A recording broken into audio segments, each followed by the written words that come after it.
मैं बार बार कहता था कि काठ की हाड़ी बार बार नहीं चढ़ती, और एहसास जनता ने इन्हें करा दिया लोकसभा चुनाव में। ये घड़ियाली आंसू बहाते हैं, आदिवासी कार्ड खेलना चाहते हैं, आदिवासी समुदाय को कहें तो दिग्भ्रमित करना चाहते हैं। जिस समय बाबूलाल मरांडी जी को हाथ पकड़कर कुर्सी से हटा दिया गया था, वो दिन भी नहीं याद करना चाहिए ना।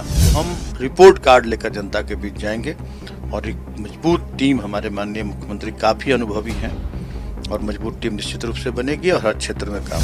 तो अब जनता काम के आधार पर वोट करेगी, और चाहे कोई भी आ जाए, जनता सभी को नकारने का काम। झारखंड में एक बार फिर से होगा हेमंत राज। इस पूरे विषय पर बातचीत करने के लिए हमारे साथ मौजूद हैं झारखंड मुक्ति मोर्चा के वरिष्ठ नेता और साथ ही साथ हेमंत कैबिनेट में मिनिस्टर रह चुके मिथिलेश ठाकुर जी। मिथिलेश जी, क्योंकि एक बार फिर से झारखंड में हेमंत राज होने जा रहा है, या फिर ये कहा जाए कि झारखंड में हेमंत राज 3.0 होने जा रहा है।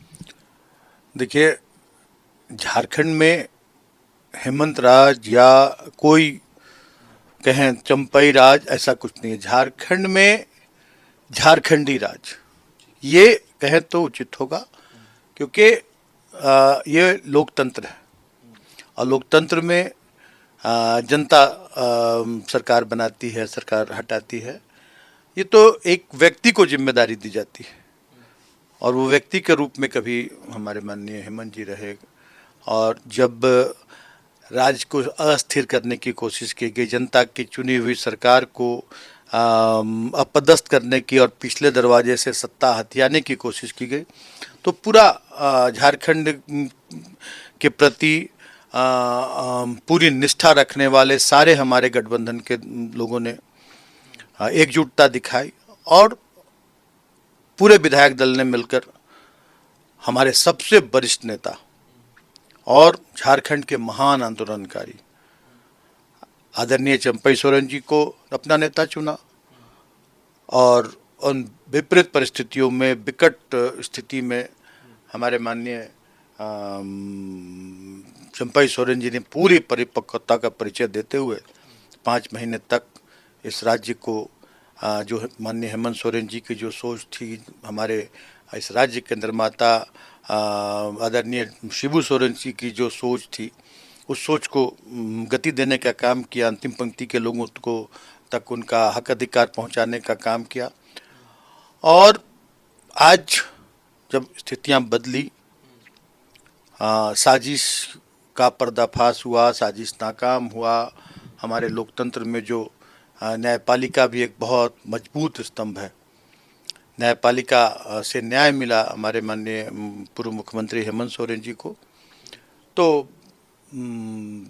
जो जिम्मेदारी सौंप कर गए थे हमारे माननीय मुख्यमंत्री, पूर्व मुख्यमंत्री, उस जिम्मेदारी को उन्होंने बहुत ही महानता, बहुत बड़े दिल का परिचय देते हुए हमारे माननीय वर्तमान कार्यकारी मुख्यमंत्री चंपई सोरेन जी ने उन जिम्मेदारी को वापस करने का निर्णय लिया, और पूरे विधायक दल के समर्थन से सभी पूरे विधायक दल को अपने विश्वास में लेकर उन्होंने अपनी जिम्मेदारी वापस लौटाई कि अब आप आ गए हैं, आप अब इसे आगे बढ़ाइए, इस गाड़ी को आगे बढ़ाइए।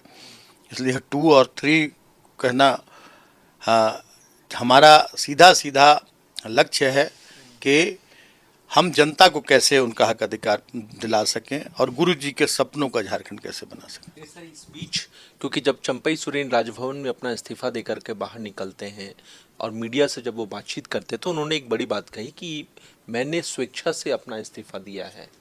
दूसरी तरफ जो आपके विरोधी हैं, वो ये कह रहे हैं कि सोरेन परिवार से इतर किसी भी व्यक्ति को मुख्यमंत्री की कुर्सी पर देखना नहीं चाहता है, और यही वजह है कि चंपई सोरेन की विदाई कर दी गई। उन्हें यह भी देखना चाहिए कि ये घड़ियाली आंसू बहाते हैं, आदिवासी कार्ड खेलना चाहते हैं, आदिवासी समुदाय को कहें तो दिग्भ्रमित करना चाहते हैं। जिस समय बाबूलाल मरांडी जी को हाथ पकड़कर कुर्सी से हटा दिया गया था, वो दिन भी नहीं याद करना चाहिए ना। आज बहुत सारे राज्यों में जहां भाजपा शासित राज्य है, बिना किसी वजह के मुख्यमंत्री बदल दिए जा रहे हैं। अभी ताज़ा उदाहरण हरियाणा का भी है, अन्य राज्यों का भी है। तो ये इनके कथनी करनी में बहुत अंतर होता है, और हमारा परिवार इसमें झांक ताक करने की इन्हें ज़रूरत नहीं है। ये अपने गिरेबान में झांकें, अपने अंदर तक झांक करें कि इनका चेहरा क्या है और अंदर क्या है, ये जनता अच्छी तरह से समझ चुकी है।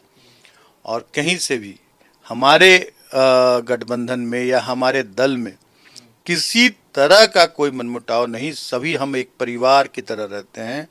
और इस राज्य को मजबूत करना और इस राज्य की जनता को हक अधिकार दिलाना, अंतिम पंक्ति के लोगों को सरकारी सुविधाएं दिलाना, आधारभूत संरचना मजबूत करना, ये हमारा लक्ष्य है। हम उसको लेकर चलते हैं। शपथ ग्रहण के लिए न्योता मिल चुका है आप लोगों को। दूसरी तरफ हेमंत सोरेन एक बार फिर मुख्यमंत्री की कुर्सी पर होंगे, और तीसरी तरफ महज कुछ ही महीनों के भीतर झारखंड में विधानसभा चुनाव होने वाले हैं। हेमंत के सीएम बनने से आपको क्या लगता है आने वाले चुनाव में क्या इम्पैक्ट पड़ेगा और विरोधियों को कितना बड़ा मैसेज मिलेगा? देखिए, जब लोकसभा का चुनाव था, हमारे नेता आदरणीय हेमंत सोरेन जी जेल की सलाखों के पीछे थे। परिणाम आपने देखा, कहीं कहीं थोड़ी बहुत चूक हुई, नहीं तो परिणाम और भी बेहतर होते। हम कम से कम 10 सीटें जीतते, लेकिन हमने अपने मंथन किया, समीक्षा की, तो हमें लगा कि चूक हुई है, इसलिए हम थोड़ा पिछड़ गए। लेकिन हम 2 से 5 पहुँचे।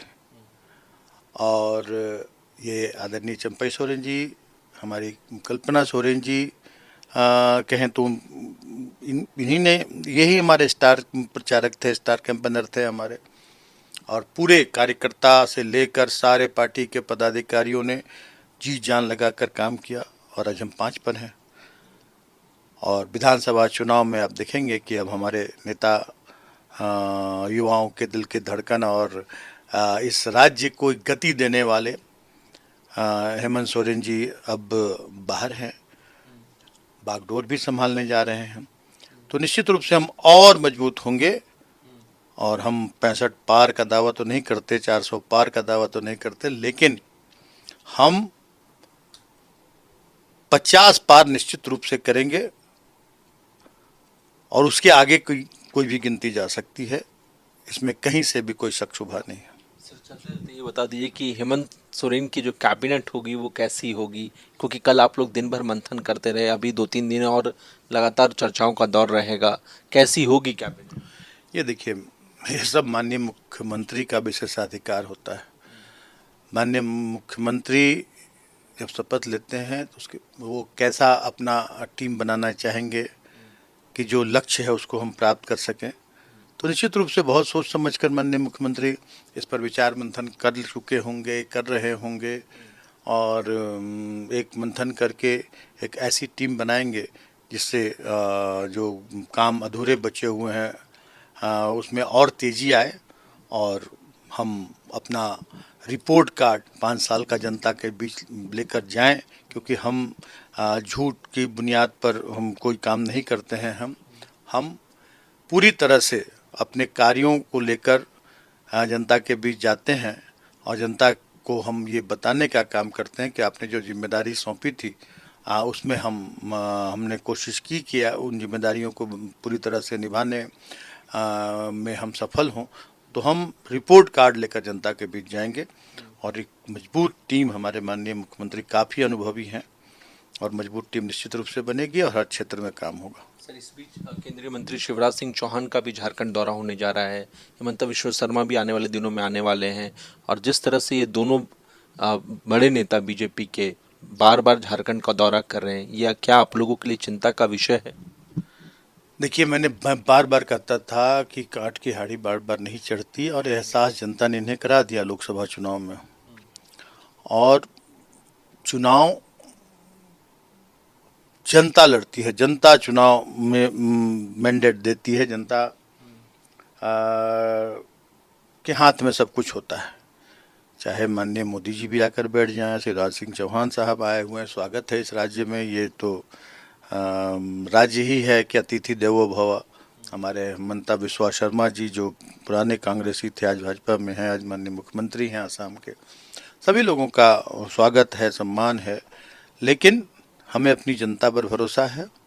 चाहे कितना भी ये जोर लगा लें, हमारे राज्य की जनता, और अब तो इन्हें जो स्थिति इनकी बनी हुई है, अन्य राज्यों में भी चुनाव है, महाराष्ट्र में भी है, हमारे इस राज्य से पहले हरियाणा में भी चुनाव है, जम्मू कश्मीर में भी चुनाव है। हमें पूरी उम्मीद है कि अब जनता इनके चाल चरित्र को बहुत अच्छी तरह से समझ चुकी है। ये इनका एक ही एजेंडा होता है कि चुनाव जीतो, राज करो। इसके अलावा जनता से, जनहित से इन्हें कोई लेना देना नहीं है। और ये 10 साल का जो इनका कार्यकाल रहा केंद्र की सरकार का, ये बताने के लिए काफ़ी है कि कोई भी ऐसे काम नहीं हुए जिनको ये गिना सके। तो अब जनता काम के आधार पर वोट करेगी, और चाहे कोई भी आ जाए, जनता सभी को नकारने का काम करेगी। चलिए सर, आपने इतना वक्त दिया इसके लिए बहुत बहुत धन्यवाद। मिथिलेश ठाकुर, झारखंड मुक्ति मोर्चा के सीनियर लीडर, साफ कह रहे हैं कि हेमंत की ताजपोशी के बाद झारखंड की राजनीति की दशा और दिशा दोनों ही बदल जाएगी।